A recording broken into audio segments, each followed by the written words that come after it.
Hello, good morning, friends. Welcome all of you. Myself, Jatin Dave from Asapura School, and we are going to continue in chapter number 11 Work and Energy. Particularly in this video, we are going to discuss some textual example and going to continue with example number 11.5 जो कि आपके screen पर है. Find the energy possessed by an object of mass 10 kg when it is at the height of 6 meter above the ground and give gravity acceleration due to the gravity small g is equal to 9.8 meter per second square. Mass of object m is equal to 10 kg, displacement means height h is equal to 6 meter, and the acceleration due to the gravity small g is equal to 9.8 meter per square. From the equation number 11.6, potential energy EP is equal to mgh. Now substituting the value appropriate in the equation, m is equal to 10 kg, small g is equal to 9.8 meter per second square, and h is equal to 6 meter, and we get 588 joule. The potential energy is 588 joule now. One more example here. An object of mass 12 kg is at a certain height above the ground. If the potential energy of the object is 480 joule, then find the height at which the object is with respect to the ground, and given g is equal to 10 meter per second square. So mass of the object m is equal to 12 kg, potential energy EP is equal to 480 joule, and therefore EP is equal to mgh. So 480 joule is equal to 12 kg multiplied by 10 meter per second square multiply h. So therefore required height h is equal to 480 joule divided by 120 kg meter per second square, and finally we get 4 meter. So the object is at the height of 4 meter. Now we are going to discuss another topic, are various energy forms interconvertible. जो हमने देखा some of the forms of energy, तो यहाँ पर जो various energy forms हैं क्या ये एक दूसरे के अंदर रूपांतरित हैं? So can we convert energy from one form to another? We find the nature और number of instance of the conversions of energy from one form to the another. ये रही एक्टिविटी आपके स्क्रीन पर. Sit in a small group and discuss the various way of energy conversion in a nature. Discuss following question in your group. How do green plants produce food? Where do they get their energy from? Why does the air move from place to the place? How are fuels such as the coal and petroleum formed? And what kind of energy conservation sustain the water cycle? एक और activity. Many of the human activity and gadgets we use involve conservation of energy from one form to the another, and make a list of such activities and gadgets.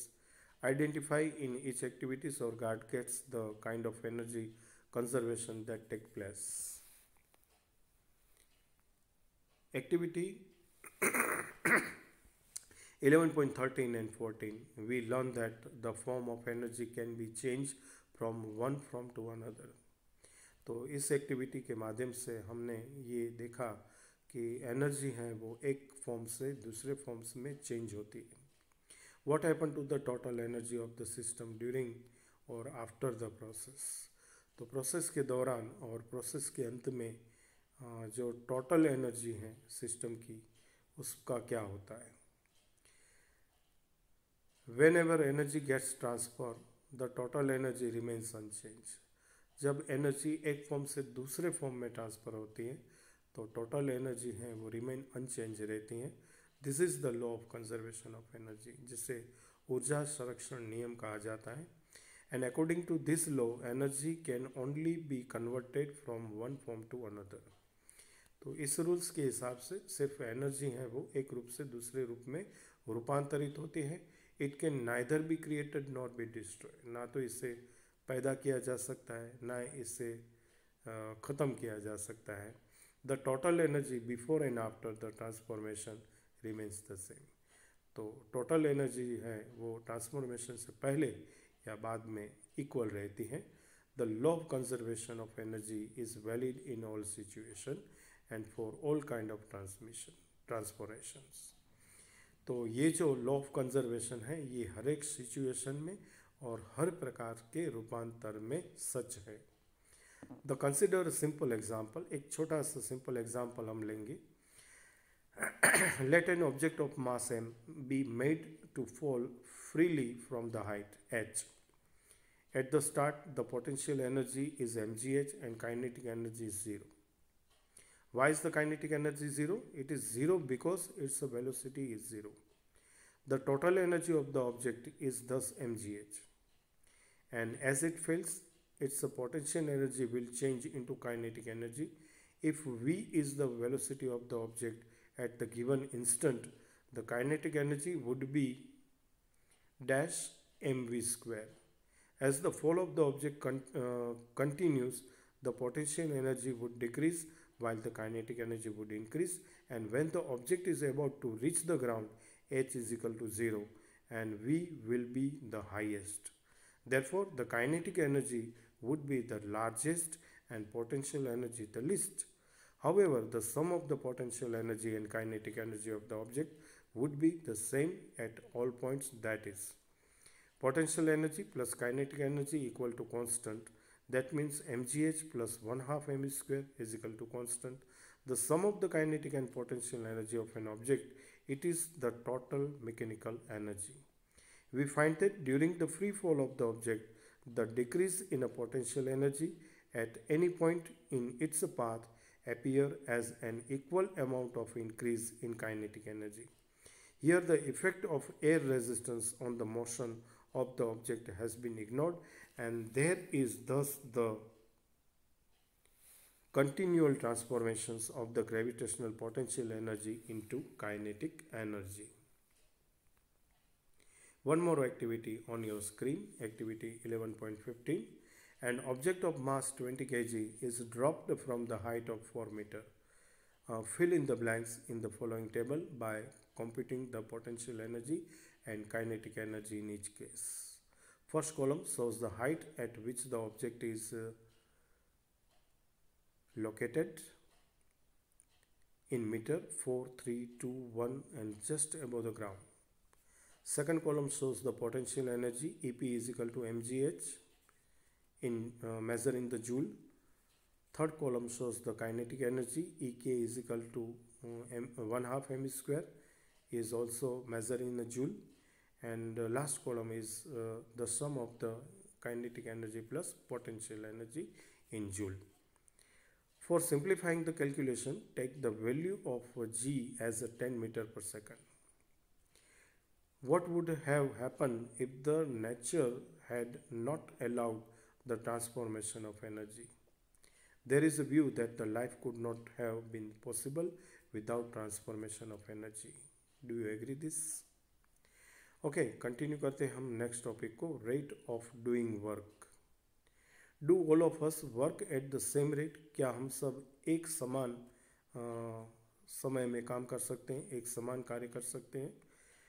Do machines consumes and transfer energy at the same rate? क्या हर एक machine के द्वारा एक जितने rate पर energy consume की जाती है या फिर सेम रेट में वो एनर्जी को एक फॉर्म से दूसरे फॉर्म में ट्रांसफ़र कर सकता है?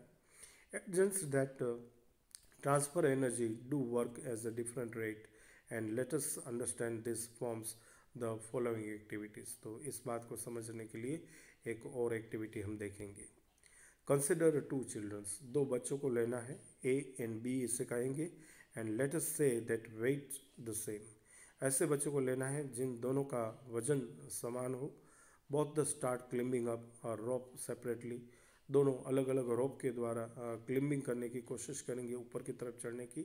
Both reach height of 8 metre, दोनों को 8 मीटर की ऊंचाई तक पहुंचना है. And let us say takes 15 second while B takes the 20 second accomplish the task.